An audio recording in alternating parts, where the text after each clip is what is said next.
Brasil, com Fernando Schiller. Fernando Schiller conosco aqui no Jornal Gente da Rádio Bandeirantes para analisar a disputa pelo comando da Câmara e do Senado. Disputa por votos está intensificada, hein, Schiller? Vai ser uma disputa até o último momento pelos votos dos deputados para a eleição que acontece no início de fevereiro. Bom dia para você. Tudo bem, Pedro, Eduardo, Thaís, nossos ouvintes. É uma disputa que está no começo ainda. Um mês, falta menos de um mês aí, 25, 23 dias, 3 semanas, um pouco por aí, mas é uma eternidade na Câmara dos Deputados, não é? Porque agora os candidatos estão fazendo esse circuito pelo país, a votação é secreta, ninguém abre muito o jogo, as traições, alguns chamam de traições, outros chamam de dissidência. Dissidência é o termo mais elegante, não é? Mas vamos lá. O voto é secreto, isso vai acontecer muito em vários partidos. Eu tenho uma conta aqui que eu vou fechando numa tabela que a gente está organizando, quer dizer, que vê bem esses dados, mas é muito difícil, né? Você tem a candidatura, a impressão que se tem conversando com os deputados é que a candidatura do Arthur Lira, ela está mais consolidada hoje, né? Por quê? Porque há muito mais tempo, tem um empurrãozinho, vamos usar a palavra um pouco da moda, o nudge, né? Aquele empurrãozinho do governo, né? Então para o deputado, essa proximidade com o governo, ela retoricamente não é necessariamente boa, mas no dia a dia da Câmara, para fazer agenda com o ministro, para liberar um projeto, para ser recebido pelo ministro, até pelo presidente da República, lá na Casa Civil, é bom. Né? Então o Arthur Lira joga com essa carta o tempo inteiro. Né? E por aí vai.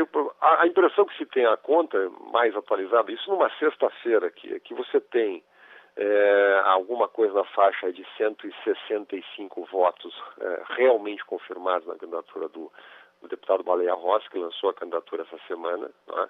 Quer dizer, se você faz a reunião dos partidos, esse número é bem mais agressivo, vai ser a 240, mais 245 deputados.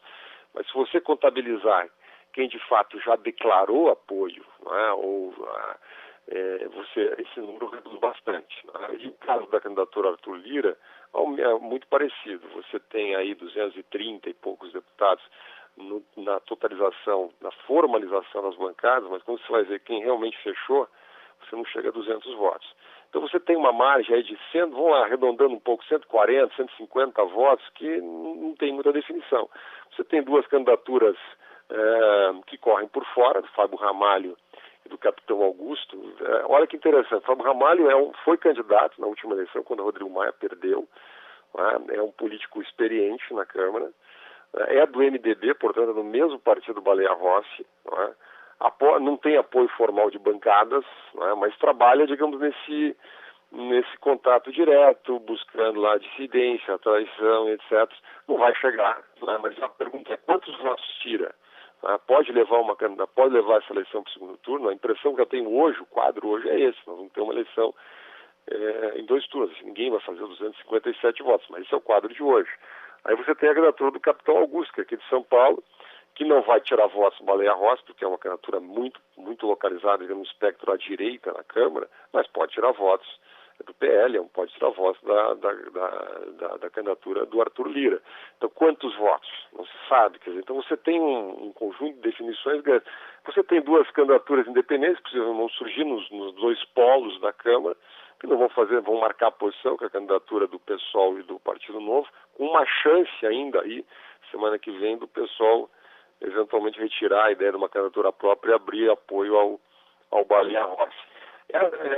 A maneira como está colocada a disputa hoje, quer dizer, ela é mais ou menos o seguinte, quer dizer, eu assisti inclusive lá online aqui o lançamento da candidatura do Baleia Rossi, me chamou muito a atenção.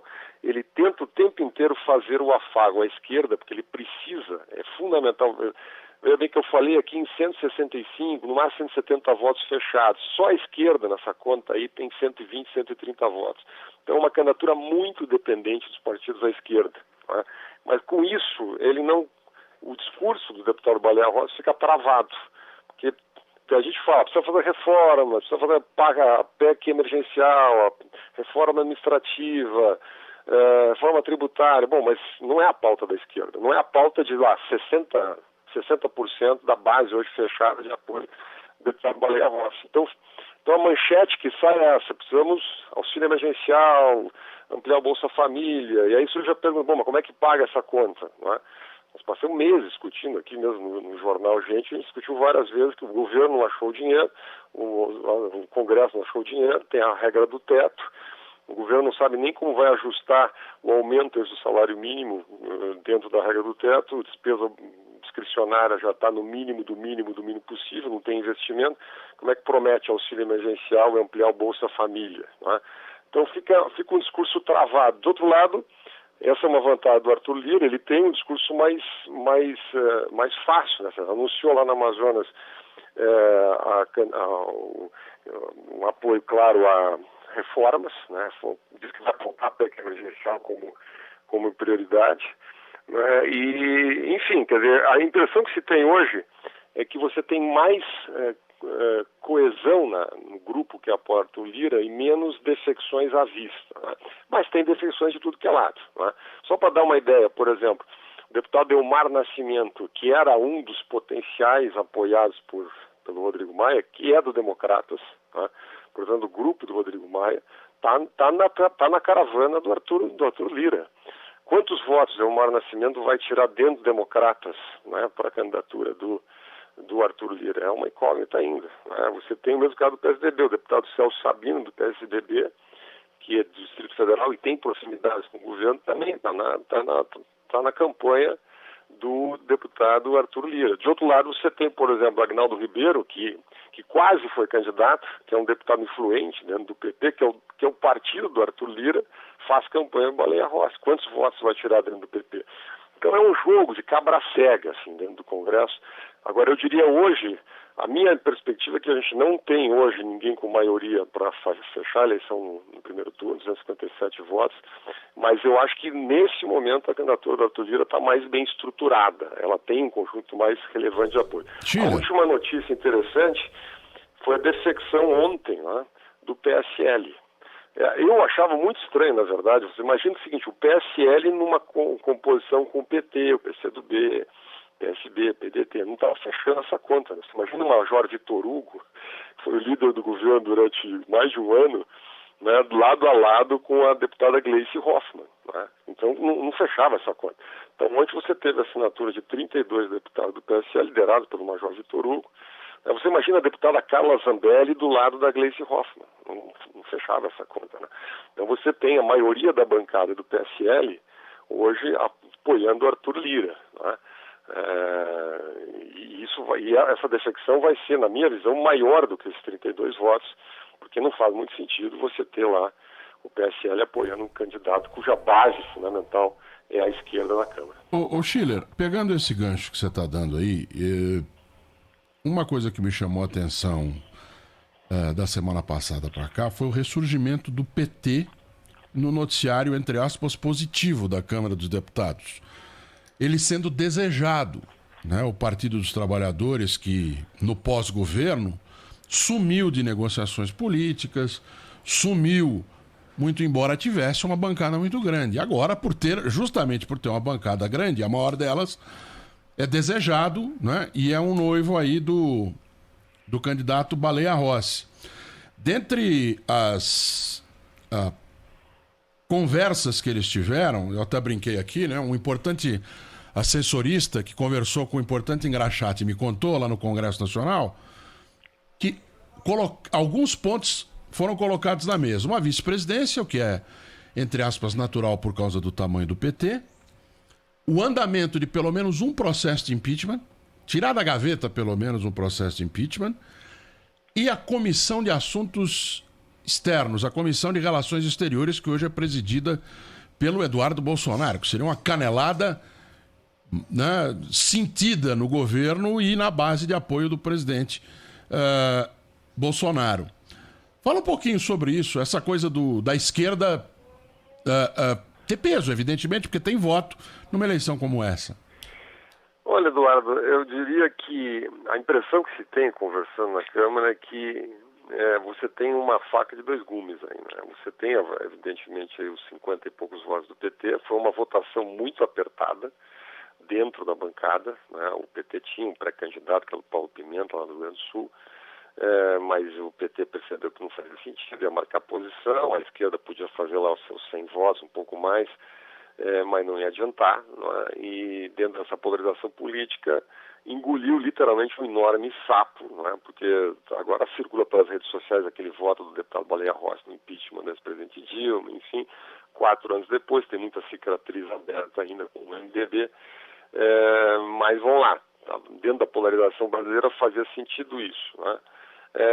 Eu não levo, eu não levo tão a sério o tema do prosseguimento dos processos de impeachment, não é? Para prosseguir processo de impeachment, acho que a combinação, o acordo, o compromisso diplomático é no sentido de considerar a hipótese de, né? Porque depende, tem base jurídica, não tem base jurídica, como é que está o apoio do presidente Bolsonaro, como é que está o clima no Congresso, como é que está o clima no sistema político, não é?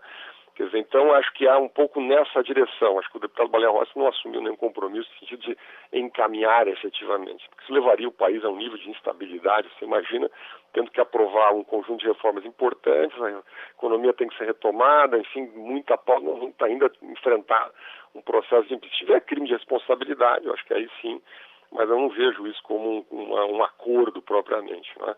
E, obviamente, tem toda a razão, aí tem a vice-presidência, tem Comissão de Assuntos Exteriores, tem algumas outras demandas. Agora, o ponto que pega hoje é que, ao se aproximar da esquerda, ele precisa negociar recuos na agenda econômica, a agenda chamada Paulo Guedes.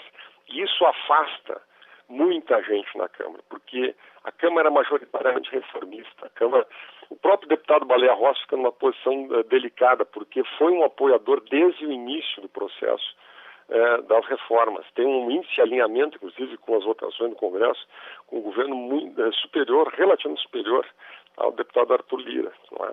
E isso permite, por exemplo, ontem o deputado Marcelo Ramos, que foi anunciado, aliás, como primeiro vice se ganhar o Arthur Lira, ele disse, olha, a nossa primeira prioridade é a PEC emergencial. Vamos botar para votar a PEC emergencial. E vamos botar para votar a reforma administrativa também. Então, isso deixa, o terreno livre para o Arthur Lira fazer um discurso pró-reforma e deixa o deputado Baleia Rossi travado, né? E vai provocando esses recursos. Por exemplo, agora que a gente viu do PSL, que a esquerda entra por um lado, muita gente sai pelo outro lado, né? Então, é verdade, é uma bancada grande, pesa. O deputado Baleia Rossi depende inteiramente hoje da esquerda, não só do PT, mas tem esses problemas, afasta muita gente aí do outro lado. Fernando Schiller volta conosco ao longo da programação da Rádio Bandeirantes. Valeu, Schiller, um abraço para você, hein? Bom fim de semana, grande abraço.